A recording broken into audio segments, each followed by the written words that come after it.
Now let's review our unit logic. For our unit logic, we're going to basically review everything we've seen for the week. We started the week by identifying the hypotheses and the conclusion. Given a conditional statement, sometimes we call it the if and the then statement because we have words if and then in there. Looking at number 13, if John is a Californian, then he is American. I can find my if and my then words. My if part, that's what we call the hypotheses. The then part, that's what we call the conclusion. Here I'm asking identify the hypotheses and conclusion for each conditional statement. So if I wanted to know the hypotheses, in this case, I will write John is a Californian. I'm just going to copy the statement, the hypotheses, letter by letter. Don't be changing anything. Now, if I was asking for the conclusion is the then part. So I will write he is American.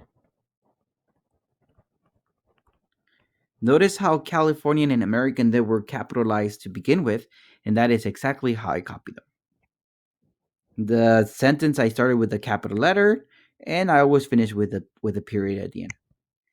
Once again, do not abbreviate. So I wrote he is. I didn't write his. I wrote he is. Copy it letter by letter as it is. Looking at number 14, I have the statement, if Spot is a dog, then he has 4 paws. I see the word if and the word then. That helps me because the if part, that's what we call hypotheses. The then part is what we call conclusion. The hypothesis is not always at the beginning. Sometimes it is, sometimes it's not. But the if part is what we call hypotheses. So in this case, I'm going to say the hypotheses happens to be Spot is a dog.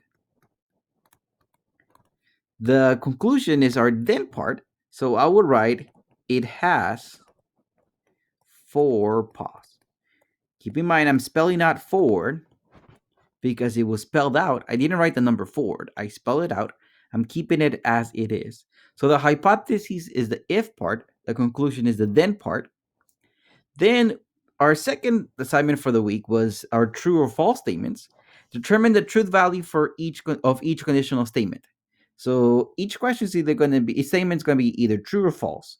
If it is true, explain your reasoning. If false, give a counterexample. So I'm going to look at the statement, and to begin with, I'm going to try to come up with a counterexample. I'm going to identify my hypotheses and my conclusion. I see if a triangle is a right triangle, then it contains a 90 degree. So I see my if in my then part, that helps me identify the hypotheses and my conclusion. In order for me to come out with a counterexample, I'm going to think of an example where the hypothesis is true, but not the conclusion. So a triangle is a right triangle, then it contains a 90 degree. So I want to think of a triangle that it's a right triangle, but it does not have a 90 degree angle. A right triangle is basically a triangle where the biggest angle is 90. So I cannot think of a right triangle that it doesn't have a 90 degree angle, because like I said, a right triangle, it's a triangle where the biggest degree is 90. So I cannot think of a counterexample. And the reason why I cannot is because of a right triangle. So I'm just going to define, I'm just going to say definition of a right triangle. Right? The definition of the right triangle is actually what tells me this is true. I cannot think of a counterexample. Let's take a look at question number 16. If Karen practices, then Karen will win the race. I see my if and my then words because that helps me identify the hypotheses. That's the if part. And the conclusion is the then part. I'm trying to think of a counterexample. I want the hypothesis to be true. I want the if part to be true, but I want the then part, the conclusion, to be false. I'm just going to say Karen can practice.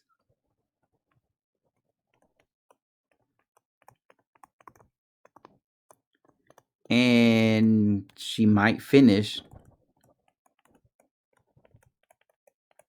second place.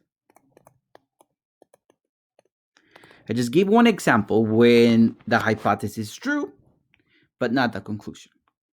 Remember, I always say practice makes consistent. So I just give an example when the hypothesis is true and the conclusion is false. Obviously, you can write many ways. So your homework, in this case, I'm going to be reading the homework and I'm going to be grading it manually. So keep an eye on your grade book on Synergy, and I will be updating your scores. Now, the last part, we were looking at a counterexample. A counterexample is a broken promise. It preserves the hypothesis but contradicts the conclusion. Provide a counterexample of the following statement. Now, in this case, of the following statements, the hypothesis, remembered, it says preserves the hypothesis. So that means the hypothesis has to be true, but contradicts the conclusion. That means the conclusion has to be false. So let me read the statement. It says, if a number is a multiple of 5, then it is a multiple of 10. I find my if and my then words because that helps me identify the hypotheses. Hypothesis is the if part, and the conclusion is the then part. Multiple means basically divisible. So a number that is a multiple of 5, that means that I can divide it by 5 and my result will not be a decimal. So I want to think of a number that is multiple of 5, but it is not multiple of 10. So I want to think of a number that I can divide by 5 without getting a decimal, but if I divide by 10, I do get a decimal. So once again, I want an example where I keep the hypotheses, but the conclusion is false. You can think of many numbers. Let me think of the number 25. Right? 25 is divisible by 5. Right? I can divide it by 5 without getting a decimal, but is not a multiple of 10.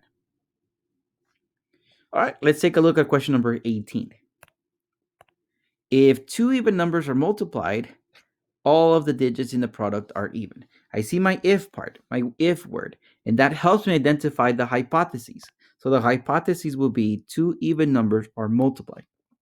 I don't see the then part, but I know my then part in this case is all of the digits in the product are even. So I want to preserve the hypotheses. I want the hypothesis to be true. Two even numbers are multiplied. I want to multiply two even numbers. But then it says all of the digits in the product are even. Let me think of a counterexample. I'm going to multiply two even numbers. Let's think of 2 and 8. Right? So two even numbers are multiplied. When I multiply 2 and 8, I get 16, right? The conclusion says all of the digits in the product are even. Let me look at one of my digits. That's not even. So I just showed an example where I multiplied two even numbers, but my conclusion was false. Right? A counterexample is when the hypothesis is true, but the conclusion is false.